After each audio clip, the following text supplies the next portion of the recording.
آخرت ایک جامع لفظ ہے جس کا اطلاق بہت سے عقائد کے مجموعے پر ہوتا ہے۔ اس میں حسب ذیل عقائد شامل ہیں۔ 1، یہ کہ انسان اس دنیا میں غیر ذمہ دار نہیں ہے بلکہ اپنے تمام اعمال کے لیے خدا کے سامنے جواب دہ ہے۔ 2، یہ کہ دنیا کا موجودہ نظام ابدی نہیں ہے بلکہ ایک وقت پر جس سے صرف خدا ہی جانتا ہے اس کا خاتمہ ہو جائے گا۔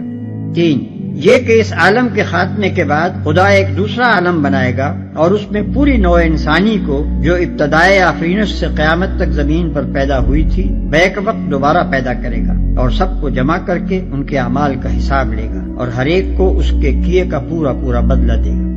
4، یہ کہ خدا کے اس فیصلے کی روح سے جو لوگ نیک قرار پائیں گے وہ جنت میں جائیں گے اور جو لوگ بد ٹھہریں گے وہ دوزخ میں ڈالے جائیں گے۔ 5، یہ کہ کامیابی اور ناکامی کا اصلی معیار موجودہ زندگی کی خوشحالی و بدحالی نہیں ہے بلکہ در حقیقت کامیاب انسان وہ ہے جو خدا کے آخری فیصلے میں کامیاب ٹھہرے اور ناکام وہ ہے جو وہاں ناکام ہو۔ عقائد کے اس مجموعے پر جن لوگوں کو یقین نہ ہو وہ قرآن سے کوئی فائدہ نہیں اٹھا سکتے، کیونکہ ان باتوں کا انکار تو درکنار، اگر کسی کے دل میں ان کی طرف سے شک اور تذبذب کی کیفیت بھی ہو تو وہ اس راستے پر نہیں چل سکتا جو انسانی زندگی کے لیے قرآن نے تجویز کیا ہے۔